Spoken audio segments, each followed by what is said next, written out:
নম বুদ্ধায় জনে নিজৰ জীৱনত সদায় উত্তম মংগল হোৱাটো বিচাৰিছে আৰু জনে জীৱনত উত্তম মংগল জীৱনত প্ৰাপ্ত কৰিব বিচাৰিছে সিহঁতৰ ভগৱান বুদ্ধৰ মহামূল্য উপদেশটো গ্ৰহণ কৰিব লাগে।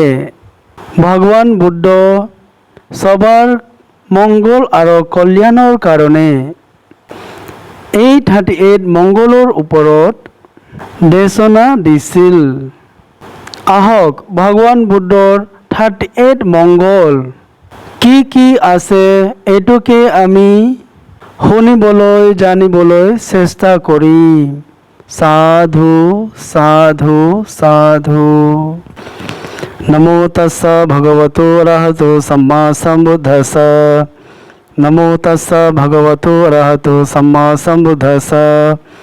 নমো তস্স ভগৱতো অৰহতো সম্মা সম্বুদ্ধস্স। আজিৰ ধম্মদেশনা মহামঙ্গল সূত্তা। সূত্তা পিতাকা খুদ্দাকা পাঠা পালি সূত্তা নিপাতৰ পৰা লোৱা হৈছে। সঁচাকৈ মংগল কি হয়?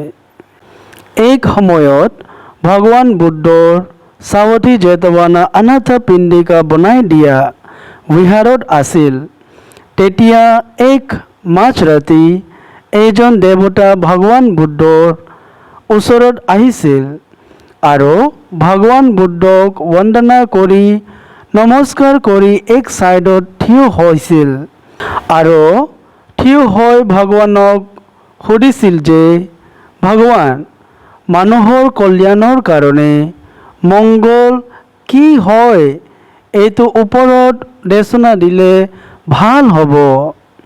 মানুহৰ মাজত মংগলৰ ওপৰত বছৰ বছৰ ডিছকাশ্যন চৰ্চা হৈ আছিল, কিন্তু সঁচাকৈ মংগল কি হয় এইটোকে ভালকে ক্লিয়াৰলি কোনেও ক'ব নোৱাৰিছিল।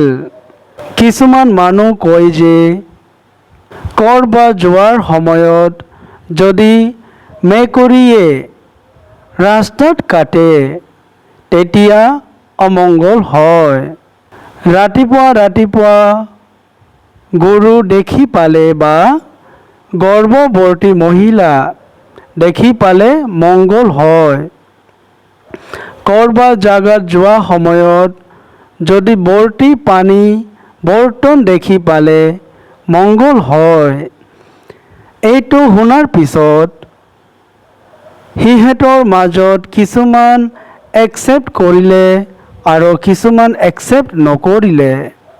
তেতিয়া দেৱজনে ভগৱানক ক'লে যে জীৱনত আচল মংগল কি হয় তেখেত বুজি পোৱা নাই।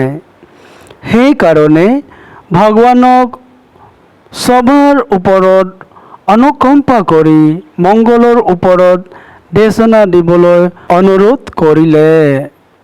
বাহুদেৱা মনুষা চ মংগলানি অচিন্তয়ং আকাংক্ষমানসোত্থানং ব্ৰহি মংগল উত্তমং।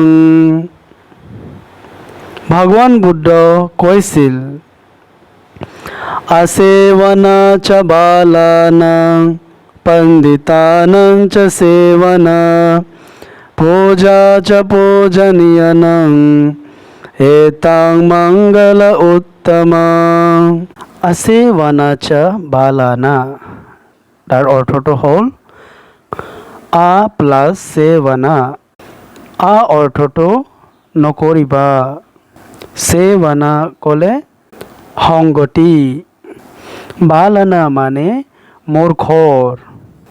মূৰ্খৰ লগত সংগতি নকৰিবা, এইটোৱেই উত্তম মংগল হয়।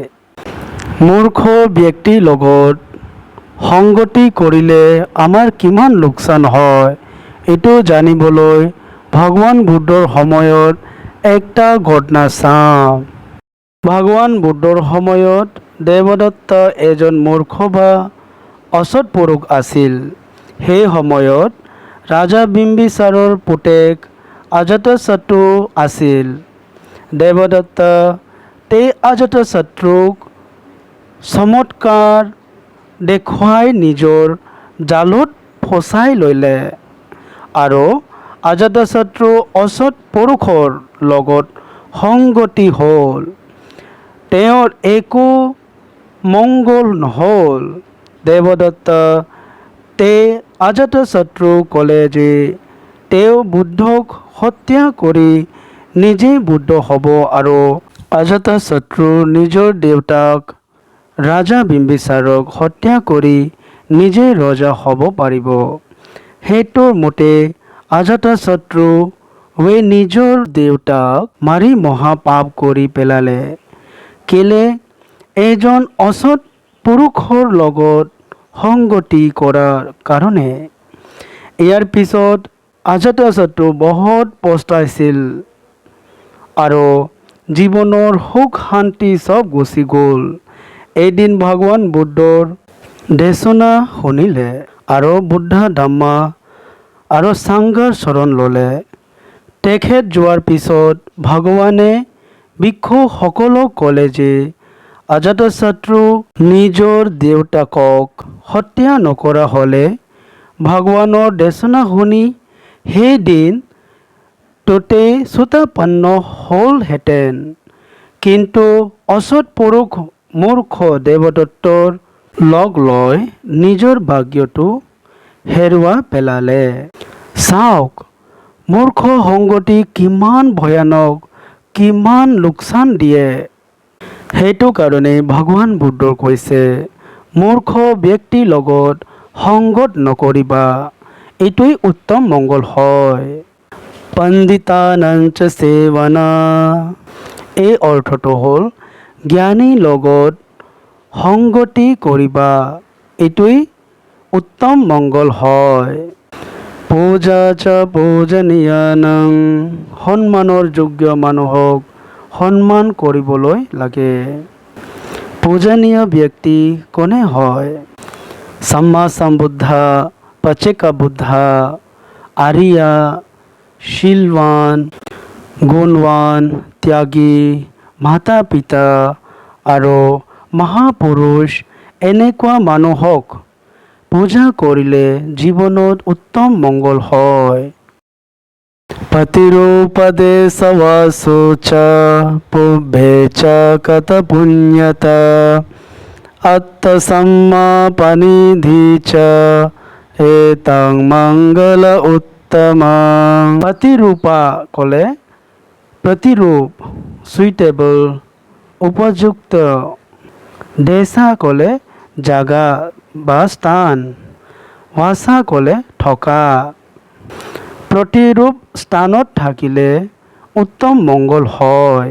প্ৰতিৰূপা স্থানটো হ'ল য'ত ভগৱান বুদ্ধৰ শিক্ষা শুনিবলৈ পায়, য'ত শিক্ষিত, শীলৱান আৰু বুদ্ধিমান মানুহ থাকে আৰু মন্দিৰ, বিদ্যালয়, মহাবিদ্যালয়, বিশ্ববিদ্যালয়, য'ত ৰাস্তা-ঘাট, নদী, চিকিৎসক, ডক্তৰ উপলব্ধ তাত আছে হস্পিটাল আৰু হেল্থ চেণ্টাৰ। এনেকুৱা জাগাত থাকিব লাগে য'ত চব ফালৰ পৰা জীৱন আগবঢ়াই লৈ যাব পাৰি, য'ত চব ফালৰ পৰা সুবিধা থাকে, য'ত বুদ্ধ ধম্মা আৰু সংঘৰ শৰণ ল'ব পাৰি আৰু দান দক্ষিণা দিব পাৰি। তেনেকুৱা জাগাত থাকিলে জীৱনত উত্তম মংগল হয়। পুব্বে চ কত পুণ্যতা। পুব্বে মানে আগৰ, কথা ক'লে কৰা, পুণ্য ক'লে কুশলা, পুণ্য। আগৰ বা অতীতত পুণ্য কৰ্মৰ ওপৰত চিন্তা বা চৰ্চা কৰিলে উত্তম মংগল হয়। মই কিছু বছৰ আগত কুশলা কাম কৰিছিলোঁ। পূৰ্ব কৰ্ম মানে কেৱল আগৰ জন্মৰ কৰ্ম বুলি নহয়। এই জীৱনত 5 বছৰ আগত মই কি কুশলা কৰিছিলোঁ, 10 বছৰ আগত মই কি কুশলা কৰিছিলোঁ 20 বছৰ আগত মই কি কুশলা কৰিছিলোঁ বছৰ মাহ সপ্তাহ আৰু দিন এই সব পূৰ্বে হয় আত্মা সাম্মা পানিধি নিজকে সঠিক পথত ৰখা উত্তম মংগল হয় আত্মা সাম্মা পানিধি আত্মা ক'লে নিজক সাম্মা ক'লে সঠিকভাৱে পানিধি মানে স্থাপন কৰা বা প্ৰতিষ্ঠা কৰা সাম্মা পানিধি শাৰীৰিক মৌখিক বা মানসিকভাৱে বেয়া কামৰ পৰা বিৰত থাকি বুদ্ধৰ শিক্ষা অনুসৰি নিজকে ভাল কৰি ৰখা ইয়াৰ অৰ্থ হৈছে শ্ৰদ্ধা শীল সমাধি আৰু প্ৰজ্ঞা ডেভেলপ কৰিব পাৰে আত্মা সাম্মা পানিধি সম্পূৰ্ণ কৰিলে উত্তম মংগল হয় বাহু সচ্চঞ্চসি পঞ্চ বিনয়ো চ সুশিক্ষিতো সুভাষিতা চ या वाचा एतं मंगल उत्तमं বাহু সচ্চঞ্চসি পঞ্চ ক'লে জীৱনত বহুত শিকিব লাগে বহুত জ্ঞান হ'ব লাগে আৰু যিকোনো কাম আমি স্কিলফুল লগত শিকিব লাগে তেতিয়া আমাৰ জীৱনত উত্তম মংগল হয় বিনয়োচা সুশিক্ষিত ভাল শিক্ষাৰ লগত নিয়ম নীতি ভালকে পালন কৰিলে উত্তম মংগল হয় সুভাষিতা চ या वाचा কথা কওঁতে ভাল সঁচা উপকাৰী ফলদায়ক আৰু সুখদায়ক কথা কোৱাটো উত্তম মংগল হয় মাতা পিতো উপত্থানং পুত্তদাৰস সংগহো অনাকুলা চ কম্মন্ত এতা মংগল উত্তমং মাতা পিতো উপত্থানং মাতা আৰু পিতাক ছাপোৰ্ট কৰিব লাগে সঠিকভাৱে মাতা আৰু পিতাক চোৱা চিতা কৰিলে উত্তম মংগল হয় পুত্ৰদাৰস সংগহ পত্নী আৰু সন্তানৰ ছাপোৰ্ট কৰিলে উত্তম মংগল হয় অনাকুলা কামান্ত যিকোনো কথা কোৱা সময়ত বা যিকোনো কাম কৰা সময়ত ক্লিয়াৰলি আণ্ডাৰষ্টেণ্ডিং লগত কথা ক'লে বা কাম কৰিলে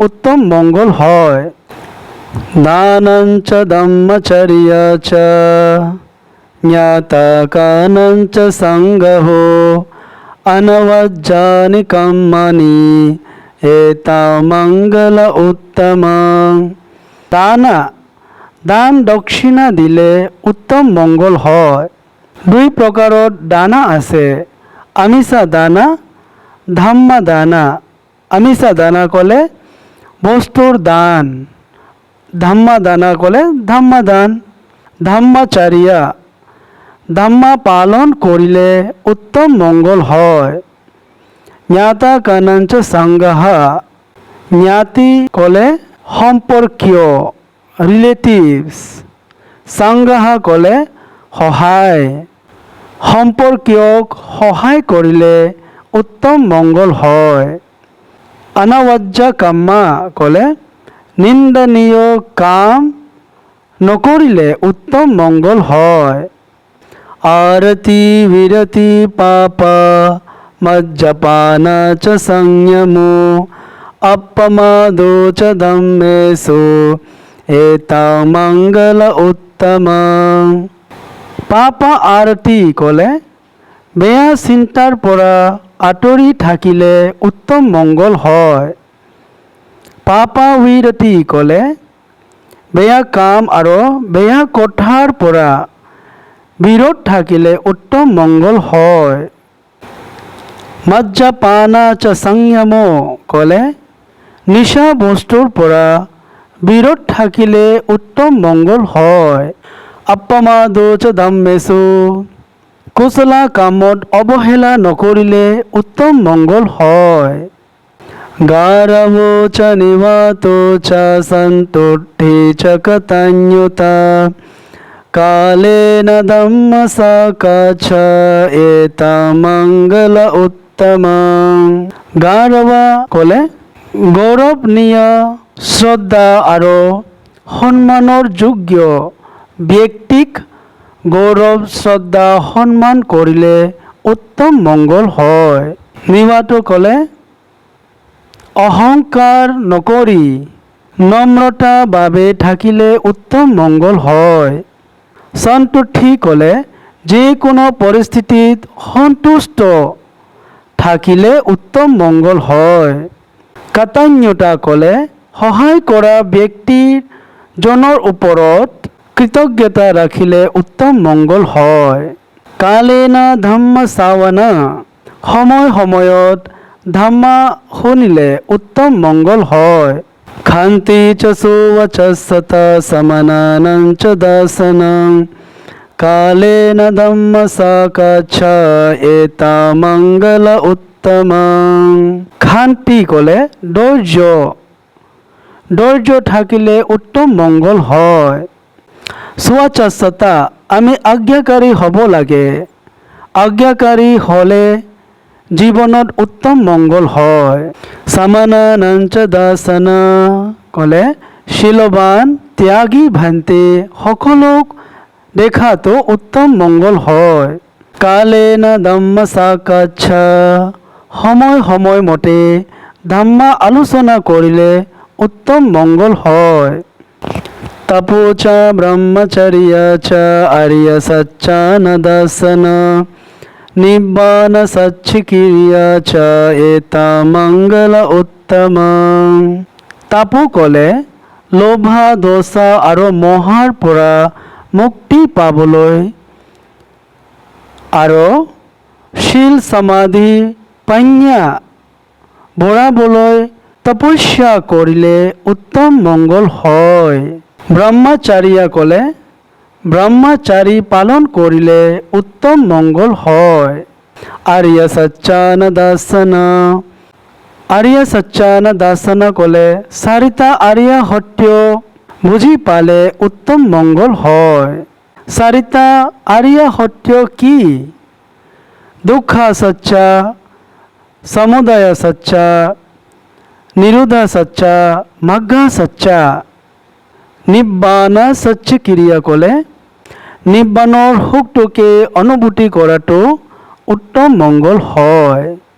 ফুট্ঠাস লোকদম্মেহি চিত্তং য়াসন কম্পতি, অশোক বিৰজং ক্ষেমং এতামঙ্গল উত্তমং। ফুট্ঠাস লোকদম্মেহি চিত্তং য়াসন কম্পতি ক'লে যাৰ মনটোক 8 প্ৰকাৰৰ লোকদম্ম টাচ হ'লেও মনটো কম্পিত নহয়, তেতিয়া উত্তম মংগল হয়। এই 8 প্ৰকাৰ লোকধৰ্ম কি কি? এই 8 লোকধৰ্ম সাগৰৰ ঢৌ নিচিনা। সাগৰৰ ঢৌ আহে আৰু যায়, এই ঢৌটো কেতিয়াও নৰখে। ঠিক সেইধৰণে এই সংসাৰত যিমান মানুহ আছে, এই 8 প্ৰকাৰৰ সংসাৰৰ নিয়ম গতি থাকে। কেতিয়াবা লাভ, কেতিয়াবা লোকচান, কেতিয়াবা বিখ্যাত, কেতিয়াবা লাঞ্ছনা, কেতিয়াবা প্ৰশংসা, কেতিয়াবা নিন্দা পোৱা যায়। কেতিয়াবা সুখ আৰু কেতিয়াবা দুখ আহি থাকে। কিন্তু এইবিলাক জীৱনত ৰৈ নাথাকে। জীৱনত কেতিয়াবা লাভ হ'লে কেতিয়াবা লোকচান নিশ্চয় হ'ব। জীৱনত কেতিয়াবা লাভ হ'লে কেতিয়াবা লোকচান নিশ্চয় হ'ব। লোকচান হ'লে আকৌ কেতিয়াবা লাভো হ'ব। কেতিয়াবা বিখ্যাত হ'লে কেতিয়াবা লাঞ্ছনাও পায়, আৰু কেতিয়াবা লাঞ্ছনা পালে কেতিয়াবা বিখ্যাত হৈ যায়। সদায় প্ৰশংসা পোৱা নাযায়, কেতিয়াবা নিন্দাও পোৱা যায়, আৰু নিন্দা পোৱা ব্যক্তিজনক কেতিয়াবা মানুহে প্ৰশংসা কৰে। জীৱনত সদায় সুখ নাথাকে, দুখো আহে আৰু জীৱনত সদায় দুখ হৈ নাথাকে, সুখো আহে। এইটোৱেই হৈছে সংসাৰৰ ৮ প্ৰকাৰৰ নিয়ম। এই সংসাৰ ৮ প্ৰকাৰৰ নিয়মটো আমি বুজিব লাগে। এই ৮ প্ৰকাৰ সংসাৰৰ নিয়মটো বুজি পালে সদায় সুখ শান্তিত থাকিব পাৰে আৰু মনটো চঞ্চল হৈ নাথাকে।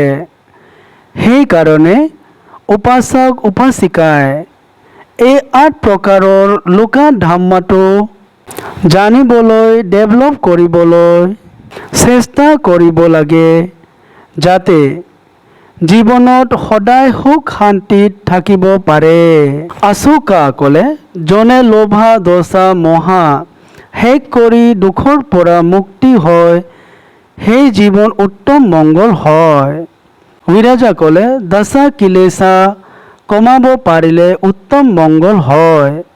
ক্ষমা ক'লে, মনৰ শান্তি থাকিলে উত্তম মংগল হয়। এতাদিশানি কত্বানা সব্বথামা পরাজিতা সব্বথা সোতি গচ্ছন্তি তং তেষা মঙ্গল উত্তমন্তি।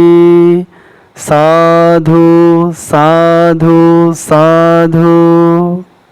যোনে এই উত্তম মংগলৰ কথা শুনি নিজৰ জীৱনত এই গুণবোৰ অৰ্জন কৰি এইমতে চলিলে জীৱন বহুত মংগল হয়। তথাগত ভগৱান বুদ্ধই সবৰ কল্যাণৰ কাৰণে মংগল কথা কৈ গৈছিল। ভগৱানে কোৱা নাছিল যে কউৰী বা ফেঁচায়ে মাত দিলে বা নিদিলে মংগল বা অমংগল হয়। ভগৱানে কোৱা নাছিল যে কিছুমান ৰাশি মংগল বা অমংগল হয়, কিছুমান দিন মংগল বা অমংগল হয়। এনেকুৱা কথাবোৰ ভগৱানে কোৱা নাছিল। কিন্তু ভগৱানে গুণ আৰু জ্ঞানৰ কথা, নিজৰ ব্যৱহাৰৰ আৰু আচৰণ মংগলৰ কথা কৈছিল। আহক ভগৱান বুদ্ধই কোৱা মহামংগল সূত্ৰ পালি ভাষাত শুনো। সাধু সাধু সাধু।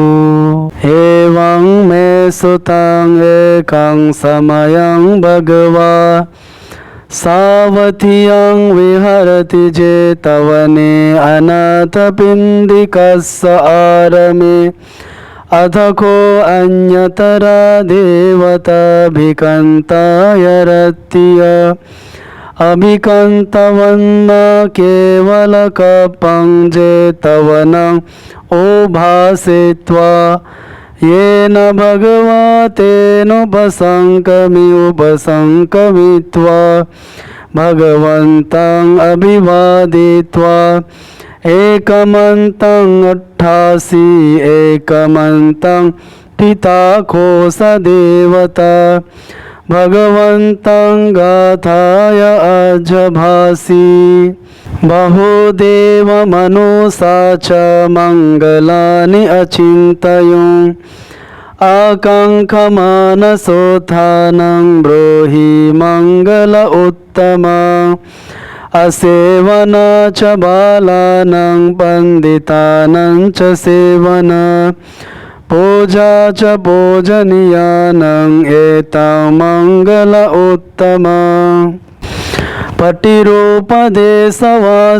च पुब्बे च कतपुण्यता अत्तसम्मपनिधि च एतां मङ्गल उत्तमा बाहुसच्चञ्चसि पञ्च विनयो च सुशिक्षितो सुभाषिता च या वाच एता मङ्गल उत्तमा माता पितो उपट्ठानं पुत्रदारससङ्गहो अनाकुला च कम्मन्त एता मङ्गलमुत्तमा दानं च धम्मचर्या च ज्ञातकानं च सङ्गहो अनवज्जानि कर्माणि एतमङ्गलमुत्तमम् आरति विरति पापमज्जपान च संयमो अपमादो च धम्मेषु एतमङ्गलमुत्तमम् गारवो च निवातो च सन्तुष्टि च कतन्युत कालेन धम्मसाकाच्छ एतमङ्गलमुत्तमम् तपो च ब्रह्मचर्य च आर्यसच्च न दर्शन निब्बान सच्चिकिरिया च एतमङ्गलमुत्तमम् फुट्टासलोकधम्मे हि चित्तं यासन कम्पति अशोकं विरजं क्षेमं एतमङ्गलमुत्तमम् एतादृशानि कृत्वा न सर्वथामपराजित सर्वतसोऽति गच्छन्ति तं ते समङ्गलमुत्तमन्ति साधु साधु साधु। सभी का मंगल हो, सभी का मंगल हो, सभी का मंगल हो।